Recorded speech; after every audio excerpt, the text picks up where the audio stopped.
كلي مهمة دارتان ده وحوي وضداس لقد دوديو سببها أما حيوها سببها سرقة قيمة جوركا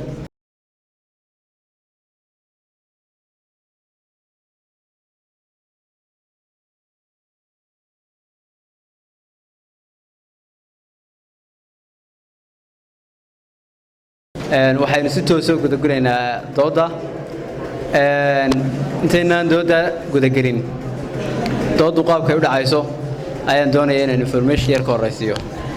waxaan aad u jecelahay inaan is dhageysano oo hadalka aynu yarayno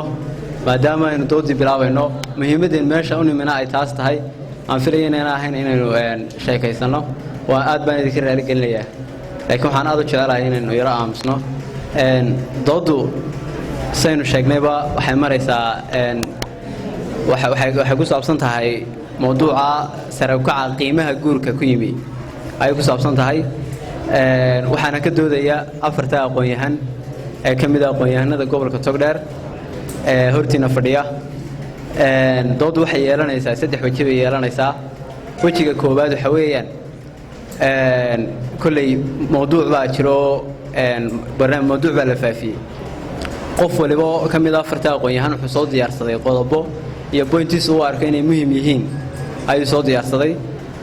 marka doodu wajigeeda koowaad wuxuu noqonayaa bal inuu qof walba aynu siino muddo ugu badnaan 7 daqiiqo ah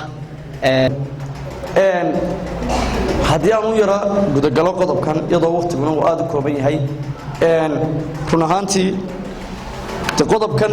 arrimaha guurka ee laga hadlaa wuu ballaaran yahay aad buu ballaaran yahay ma aha wax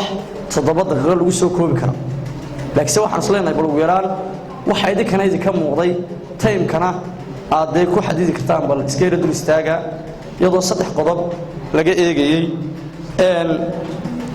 insha Allah marka koobaad diyaan ka yara hadlo faa'iidooyinka guurka inoo leeyahay kulli qof kasto inta halkan fadhida wada aqoon-yahanaynahay in badanoo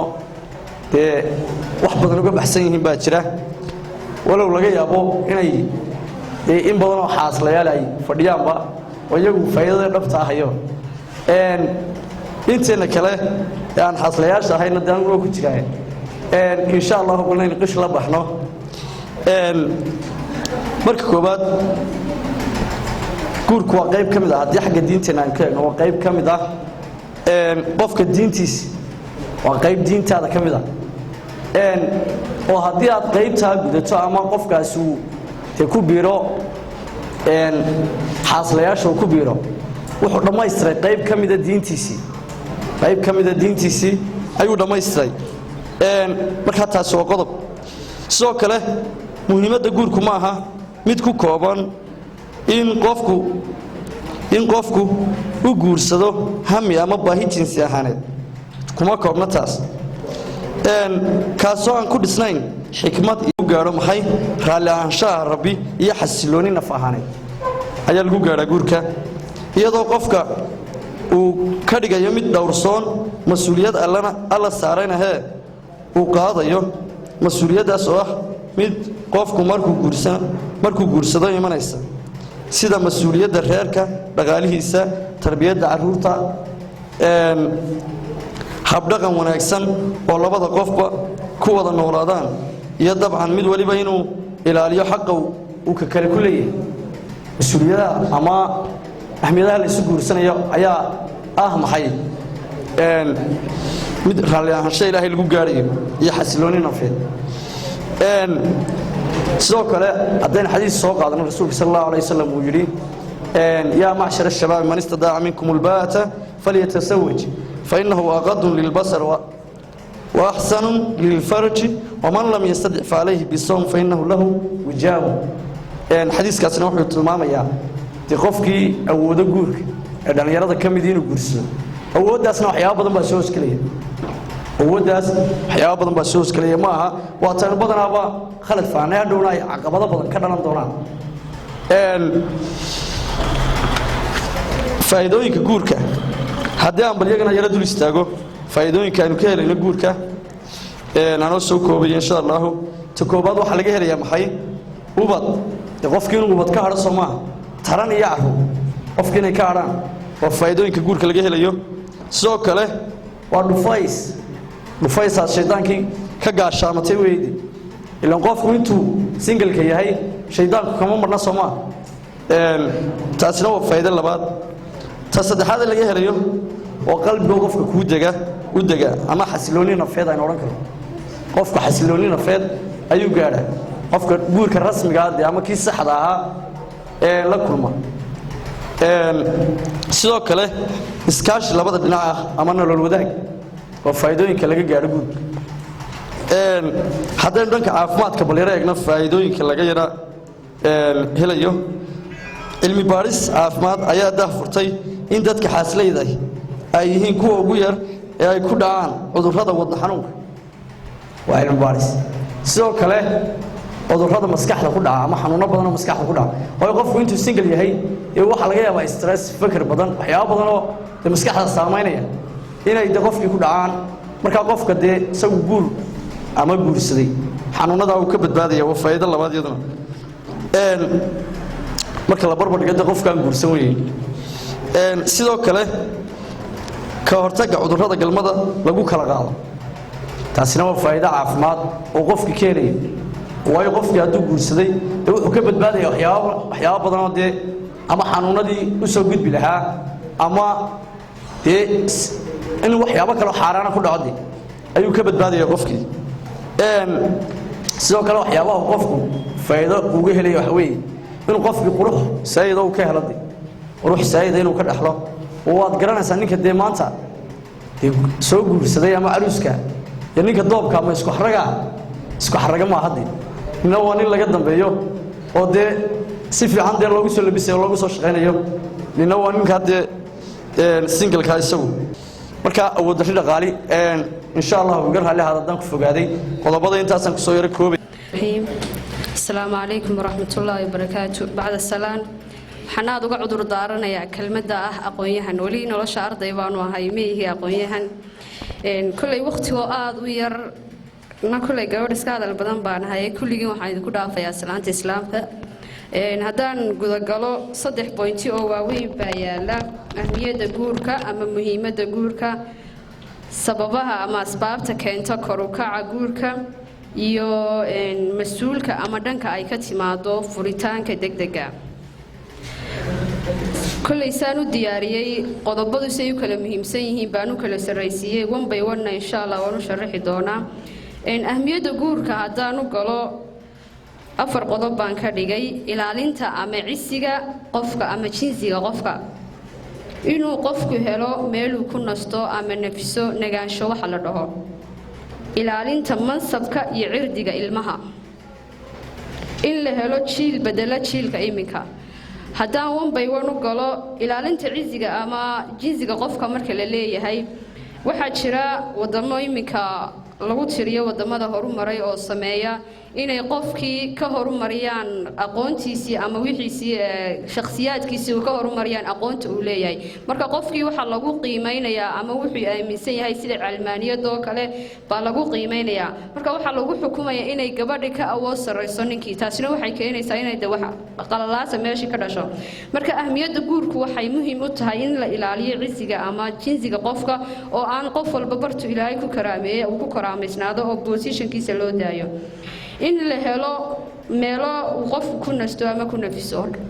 guurka horta eegno macna ahaan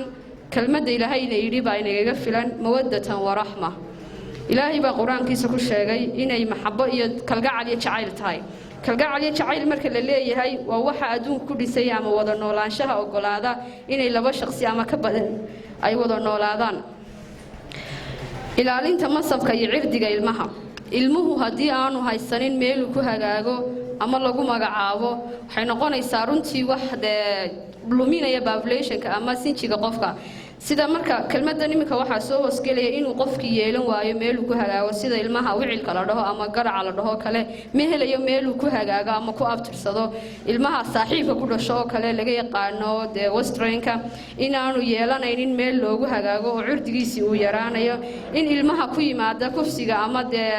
boobka kale uu keenayo inay waxyaabo kale ilmihii mar walba cirdigiisa hadaan ilmahaasi ku dhalanin meher waa noqonayo ilmaha wax ka dhiman yihiin sida ilmaha la dhaho ilma furaashka oo kale gabadh iyadoo la qabo haddana nin kale ay ilmo u dhasho ama uu qaado kale marka muhiimadda guurku waa ilaalinta cirdiga ilmaha iyo muhiimadda ay ugu weyn tahay in la helo jiil badala jiilka iminka nabiga kaleey salaatu wassalaam waxa kamid ahaa talooyinkiisii inuu yiri guurka badiya si ilmahiina ama caruurtiina uga badato caruurta gaalada macnaheedu waxaad ka fahmaysaa in badashada loo leeyahay inay bataan ay tahay ababinta iyo kor u qaadida diinta iyo ilmaha oo lagu soo ababiyo diinta islaamka taasina ay keenayso inuu bedelo ama kordhiyo populationka islaamka tiradiisa halka waxaan kaga baxayaa ahmiyadda guurka ama muhiimadda guurka haddaan hoos u galo maxaa keena sare u kaca qiimaha guurka ama asbaabaha keena isla sidaas la mid ah baan isagana u sameeyay inay u kala sameeyay qaybo kala horeeyo sida ay 1 iyo 2 iyo 3 u kala yihiin bay u kala ahmiyad badan yihiin shakhsiyan saan aaminsanahay kor u kaca guurka waxa keena oo imika waliba aad iyo aad u keena gabadhu aqoonta ay barato marka gabadhi aqoon barato ay soo marto dugsi dhexe dugsi sare jaamacad ilaa standard ay master ama degree ku diyaariso ama PhD ku soo diyaariso kullama uu kordho sanadka ay wax barataa waxa kordhaya qiimaha lacagta lagu soo doonayo waayo xisaabtan baa meesha imanaya waxa la oranayaa budget baa la geliyay waalidkii hadii la yahay hadii iyada laftirkeedii tahay way iska lahan weynaanaysa ilmaha aan aqoonta lahayn sida dhacdaba inay gabadhu tiraahdo nin ila leefalada ama iga sareeya nimaan ahayn ma haweysanayo waxaan aaminsanahay anigu pointigaas inuu yahay pointiga ugu sareeya ee keena ka rukaca guurka ama keenaya waxyaabaha sababaha guurka pointiga labaad waa wacyiga haddaan yar halka ku hakado isbarbardhiga wacyiga maanta iyo wacyigii hore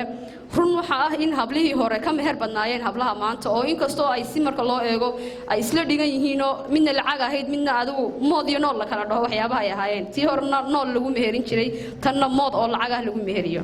laakiin wacyiga markaan leeyahay waxa kamid ah inantii marka laga imaado meherkeedii iyo wixii markaas maalinta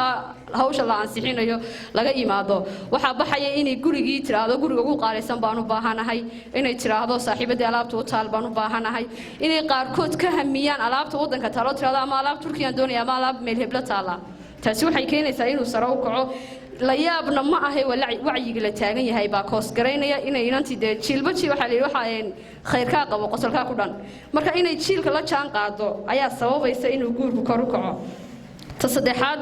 waa in nin lacag haysta yimaado sidoo walaalkeen sheegay marka uu nin dibadda ka yimaado deynantii xoolo aad u badan ku meheriyo aabba ahaan iyo inan ahaanba horta kuwii wadanka joogay hii kacayaan aabbu wuxuu oranayaa nin lacag leh ninaan ahayn kaama aqaano inantii waxaan sahablaba intaas lagu meheriyay maxaa siya marka waa waxyaabaha wadooyinka furay inay kor u kac ka noqdaan guurka labada pointi baan kaga imanaya iyagana hadaan hoos u daadago waxaan inkastoo waqtiga aad u ilaashanay inkastoo 4 mirbay hadhayo badan tahay maamuuska waxaan leeyahay waxyaabaha mas'uulka ka ah in ay furitaan degdeg dhaco kale waxaan anigu point 1 ka dhigay inuu mas'uul ka yahay shakhsiga la saaray midnimada ama heerka mas'uuliyadiisa yaani qofka ninka ah baa ka mas'uula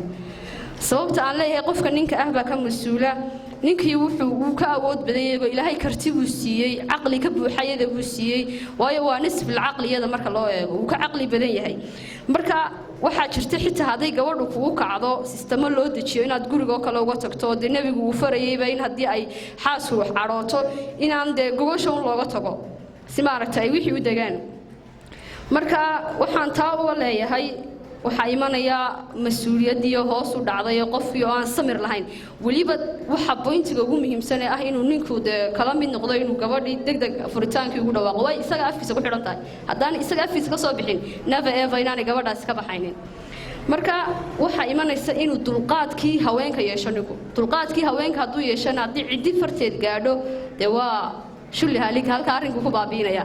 marka waa dulqaadkii oo la meeshii ka maqan waliba uu ka mas'uul yahay ninku pointiga labaad da'da wiilka ama ninka mas'uulka ka ah reerka da'diisu hadii aanu aqli buuxa lahayn waxay keenaysaa inay sababto in la kala tago oo aanu dulqaad u yeelanin arrimaha jira sababaha ugu badan ee keenana waa waxa weeyaan early marriage ka waxa la dhaho ama guurka degdega inay teenage ka waxa la dhaho oo 16 17 18 teenage ka inay ku wada guursadaan 20 isagoo u buuxsan hadaan la kala tagaayo bointigaas waa bointiga keenaya inaan qofku caqligiisa buuxin oo teenage-ka hadduu ku jiro waxay sababaysaa in la kala tago oo ninkii aanu caqli buuxad ahayn sidoo kale bointiga hore aan soo sheego dulqaadkii inay ka simaan dulqaadkii haweenka uu yeesho haddii dulqaadkii haweenka yeesho dee meeshii iyaduna ma joogayo wax lagu sii wada joogaa bointiga saddexaad wuxuu noqonayaa qaladaad jiray hore haddii hore ay isugu soo dhaceen oo aan si fiican loo kala shaafiin ama aan waalidkii ama faamilkii kala dhex gelin waxay noqonaysaa marka dambe lagu kaco inaad gabadha tiraahdo taasi igu samey taasi igu samey taasi igu samey never ever kuma noqonayo isna uu dhaho waxaasay samaysay marka taas waxaa kolay maamaha Soomaaliyeed baa tirada milil guudkii lama dhayo haddii bointiga jira ee dhibata aan la daaweynin waxay dhalaysaa iyadana in la kala tago dee ay hadhow toole cuqdad wax la soo tabto ay noqoto bointiga u dambeeyaan kaga baxayo waxa weeyaan waa reerka labada reer ee ay ka soo jeedaan labada qof ee markaasi nolosha ku midoobay labada reer hadday isku ilaaliyaan labadan qof oo khaladaadkoodii dhowraan oo haddii xitaa uu ninku khaldan yahay loo caqli celiyo dhaho adigaa nin oo adigaa ragoo ninnimo ka raaco dee waa haweenkaagii u dulqaado la dhaho ama mas-uuliyaddeeda wayda ku saaran tahay sidii si le gabadhiina loo soo caqli celiyo ama xitaa haddii iyadu khaldanta lagu dhaho waa lagaa khaldan yahay raalli ahow waxyaabaha maaragta dumarku iyagoo khaladka le adag waa lagaa khaldan yahay raalli way qaadanayaan moogtahay marka waxyaabaha keenaya weeye in ay furitaankii u yimaado kuwaasna lama sameeyo aad iyo aad baad u salaamantihiin waqtigeegana si fiican والصلاة والسلام على أشرف الأنبياء والمرسلين سيدنا ونبينا محمد عبد الله عليه الصلاة وأزكى التسليم دوميها أورك ولا عبد الكريم ولا لها أن تدودا جناحي ولا النعيمة دكتور السهول ولا المصطفى كسر طيب الياشا ولا كمل معك السلام عليكم ورحمة الله وبركاته سلام كدب qodobka ama mawduuca aan doonayno inaynu daweyno wax ka mid ah sida walaalihii ugu horeeyay ay u qaybiyeen ama ay ballantu ahayd saddex qaybood buu ahaa qaybta koobaad ahmiyadda uu leeyahay guurku ahmiyadda uu guurku leeyahay ku dheeraan maayo ilaahay subxaanahu wa tacaala idankii waan soo koobayaa waxaa ka mid ah oo ugu horeysa aan ugu horeysiiyey muhiimadda guurka uu leeyahay والرسول بكرة واجسي إن دad هران dadku inay koraan tiraadadeed inay jirto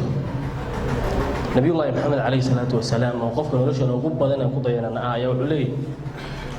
tazawwaju alwaluda alwaduda fa inni mukathirun bikum yawm alqiyamah waraga waxa guursataan gabadha kalgacaylka taqaana jacaylkay taqaana egada jacaylkay wax ka taqaana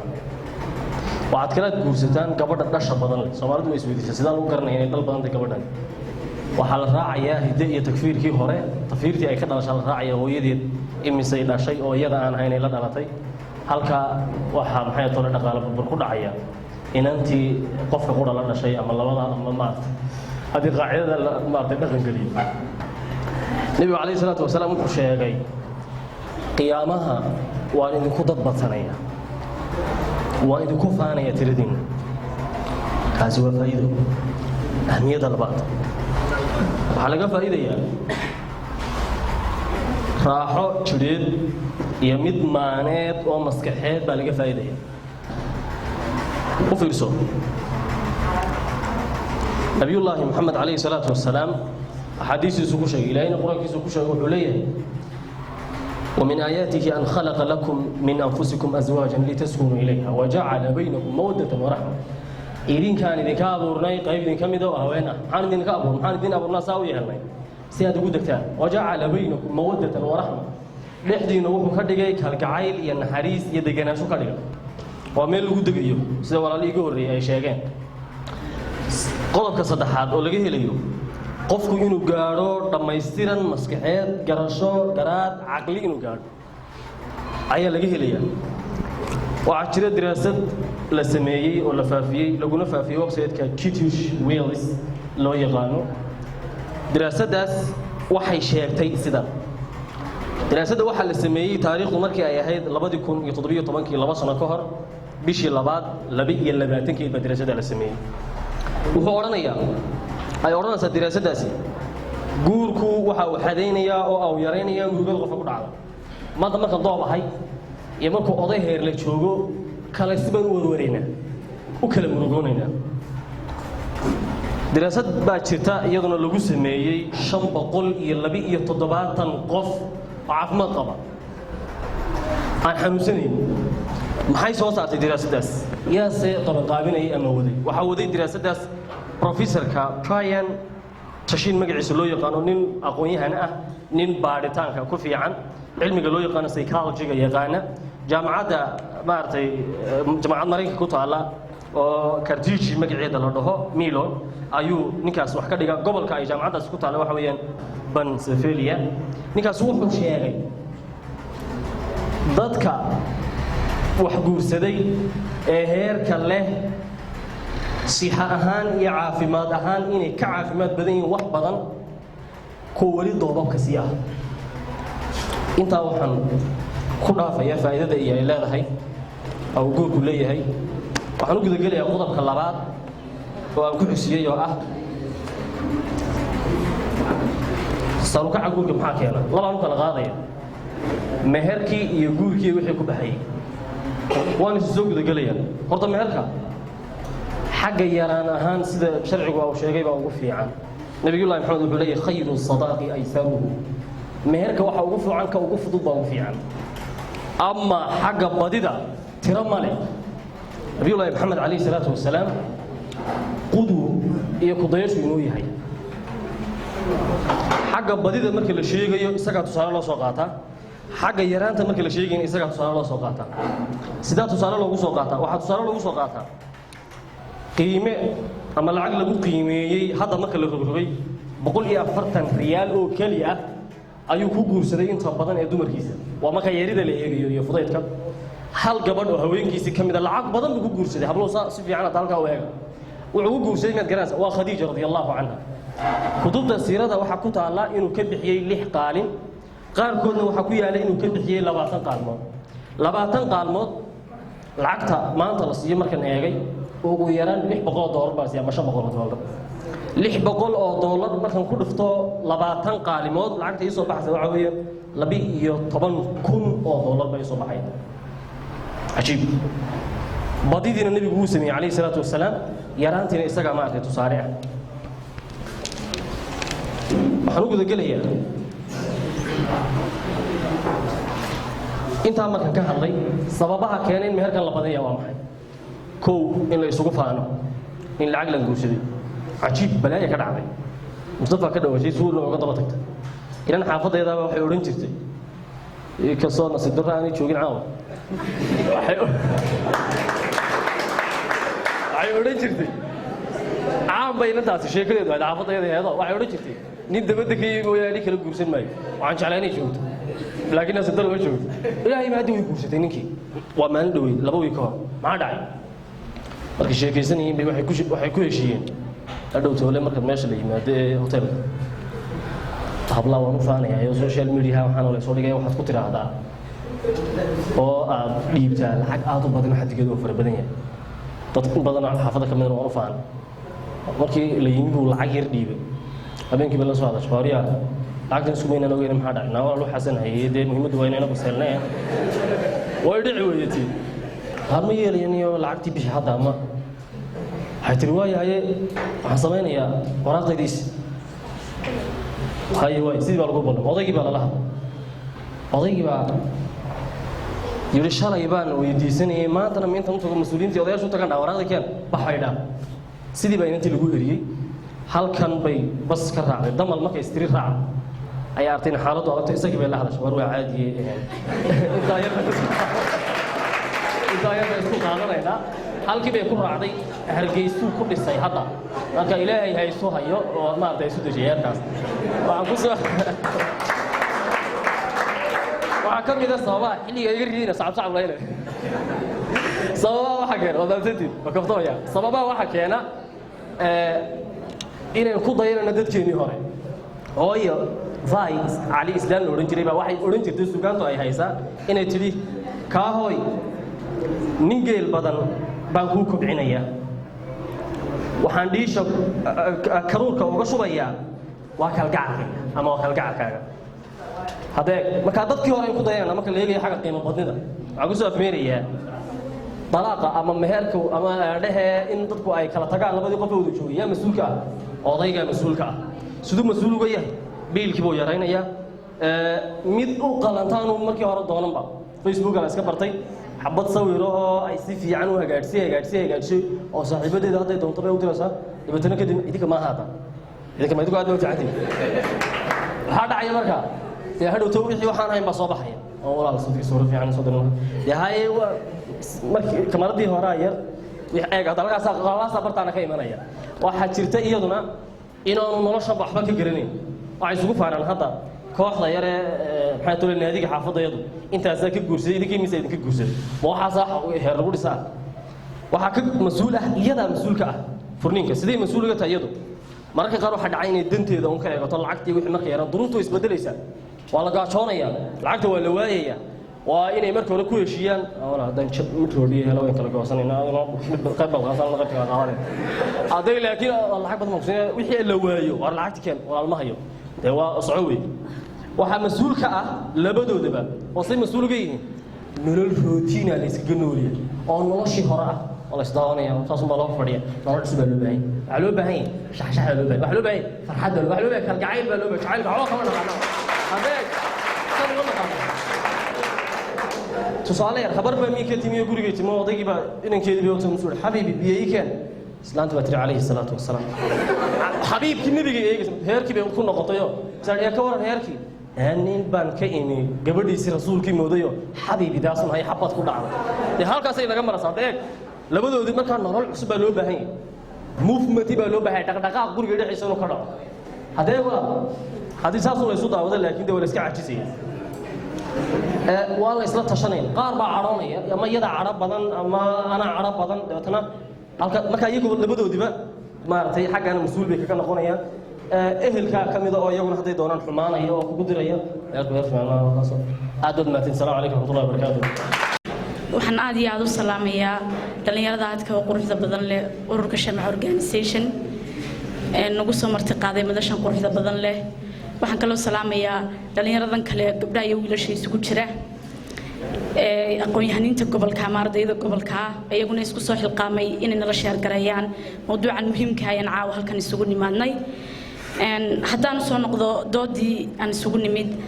waxay ka hadlaysay guurka horta waxaan oran karaa waa boontiga ugu weyn ee mudan markasta inaynu ka hadalno gobolkeenana aad buu ugu farabadan yahay waliba early marriage-ka aad ugu farabadan guurku wuu qodob badan yahay lama soo koobi karo laakiin waxa jira in kooban oo laga hadli karo sida iminka korukaca guurka oo kale qiimaha korukaca guurka 3 point bay ahayd oo ay ka hadlayeen dhalinyaradu ahmiyada guurka iyo korukaca guurka iyo family problem ka iminka faraha inagu badan le guriyuhu ku burburaan haddaan soo noqdo qodobka ugu muhiimsan ee doodayadu maanta doonayno inaan la sheer garayno dhalinyartan waxa weeyaan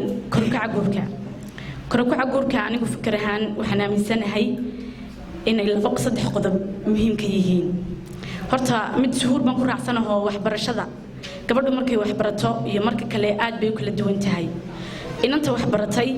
waxay ka duwan tahay inanta aan waxba baran population ahaan bay ka duwan tahay fikir ahaan bay ka duwan tahay waalid baa ku soo tabcay waxay ku jirtaa dhalinyaro wax baratay oo ka horumarsan inanta laakiin guri joogtahay way ka duwan tahay qodobka labaad waxa weeyaan waalidku way ka qayb qaadan karaan waayo waalidku waxay jecel yihiin hablahooda inay meel wanaagsan galaan iyagoon jeclaynba hantida hablahooda inay wax ku falaan haddana hooyo waliba iyo aabbo waliba wuxuu jecel yahay nin wanaagsan oo mas'uuliyadda inanteeda qaadi karaya inay guursato waxa kaloo ka qayb qaadan karaya ayaan dhihi karayaa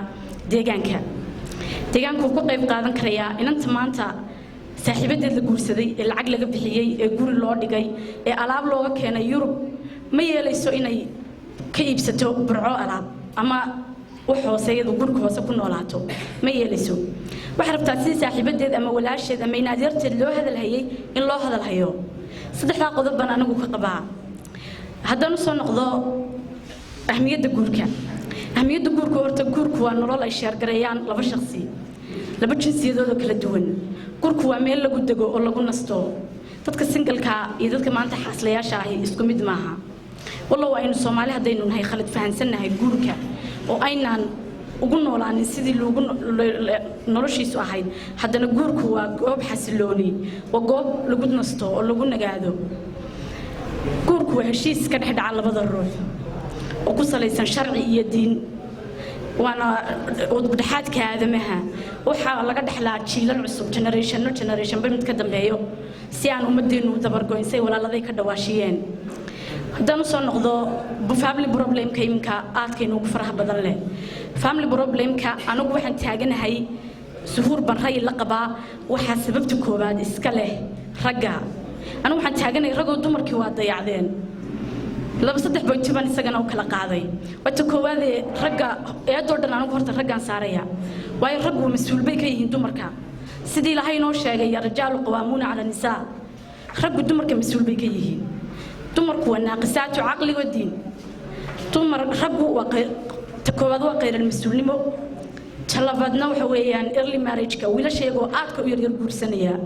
wiil yaroo 17 jir ama 16 jir ah oo primary dhiganaya ama imika secondary bilaabay baa guursanaya muxuu ka keenayaa wiil yar guur ina yar buu guursanaya waa la isla murmaya wiilka yar guursanaya ma shaqaysto hooyadii buu ku gashanaan saaca ka qaataa inana uu soo guursaday inantu guursanaya bari ilmay dhalaysaa iyadu waxay u baahan tahay masruuf ilmaha yar masruuf buu baahan yahay nafaqay u baahan tahay ilmaha yar nafaqo u baahan yahay xaquuq bay u baahan yihiin xaquu ka keenaya hooyadii hadday bariiska siiso isaga iyo gabadhiisa wax kale uguma dari karto wiilasha yaryarka ah ee guursanaya early marriage-ka ku degdegaya anigu waxaan odhan lahaa habluhu inay yaraan ku guursadaan way qurux badan tahay inan walba maanta yaraan ku guursatay anigu ma dhaliilayo waayo ina habluhu mas-uuliyad maba qaadaan iyagu dee inan maanta nin biilaysaa ma jirto guri ku xiraynaysaa laakiin raggu hablaha mas-uul bay ka yihiin anigu waxaan odhan lahaa ragow anigu eeddaa idinkaan idin saaray qayral mas-uulnimaan idinku saaray inanka yara inan yar guursanaya kubadda ku maqan ee saaxiibadii la maqan ee inantiina guriga joogto ee waxay doonto kala kulmayso een biil ku maqnayn een shaqo ku maqnayn anigu haddaan waalidka iminka gobolkeena waliba gobolkeenna ugu badan gobolkeenna waalidku hadday ray iga qaadan lahaayeen waxaan odhan lahaa wiil yaroo dambe yaa loo guurin halkaa guurku ha ku xidhmo wiilasha yaryare ha koraan ha shaqaystaan waxbarashada ha ka midho dhaliyaan ha waaweynaadaan hablahana ha iska joogaan inan guurka ma dalbato wiilashu iyagaa guurka raba hablahana way raacayaan bas halkaasay nolosha ku xumaanaysa hablaha sida ka daaya idinkuna sida iska daaya bari markay ilmo la dhalana waa la isku dhacaya waa la kala tegaya waxaan odhan lahaa anigu raggan xoog u dhaliilsanahay inay family problemka kow ka yihiin waxaa jira rag waaweyn xitaa markay waaweyn raggu qayral mas-uulnimada xoog bay ugu badan yihiin ragga gabadha maanta umusha ah ee ilmo yarina u joogo mid kalena umushay ee ninkii carruurtan dhalay uu kabadh ka soo jeedo ee iyadu marka guriga ay ku jirto ay weydo quuto daruurigii awlaadda ay siin lahayd iyaduna ku noolaan lahayd waxay ku khasbanaanaysaa hooyadii inay dibadda u baxdo oo ilmaha quuto daruuriga u raadiso waxay indhaheenu qabtaan hooyooyin fara badan oo suuqa ka xamaalanaya hooyo xaamila ayo xamaalanaysa hooyo umulo xamaalanaysa meheradaha suuqa waxaan ku arkaa hooyo wadata ilmo yar oo 6 months ka yar oo kartoon ku jira oo agteeda yaala aabihii dhalay mee soo inuu xanaaneeyo xaaskiisa ma yahayn ilmihiisana xanaaneeyo isagu shaqeeyo way dhici weyday anigu raggan family problemka saaraya early marriage-kaasaan ku saarayaa qayral mas-uulnimaan ku saarayaa waxaan ku saarayaa inay dumarka maskax leeyihiin dumarku taasi hur baan ku raacsanahay dulqaadka dumarka ha yeelanina dumarku waa naaqisaatu caqli wa diin markastay gabadhu xanaaqdo ama iyadu waxun keento adigu nin baa tahay dulqaado ninka gabadh la tirsanaya ee maanta dhirbaaxaya ee dilaya ee caayaya cirdigeeda ee hooyada wax ka sheegaya ee aabaheeda wax ka sheegaya anigu waxaan odhan lahaa allah yarxamak ayaan dhihi lahaa waan ku dheeraaday baan filayaa aad baan idiin salaamayaa dhammaantiin dooda quruxda badan leed ka soo wada qayb gashayna waan idinku mahad celinayaa dee kulley waa nalaga aqoon badayo aqoonyahano fara badan way fadhiyaan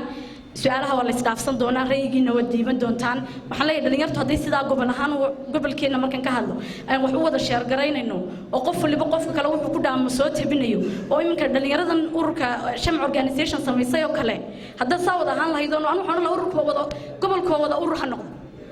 afartan inana yaryar ee suuqa saa u miiqanee lugaynaya urur ha samaystaan waar urur samaysta walaalo oo waxay nagu soo kordhiya oo sharaf inoo yeela oo aynu muuqanno oo wax walba sheergarayno guurkayn ka hadlaynaa dhaqankayn ka hadlaynaa waxbarashadayn ka hadlaynaa wax walba waynu ka hadlaynaa ayaan anigu idin odhan lahaa aad iyo aad baan idiin salaamaya walaa dhammaantiin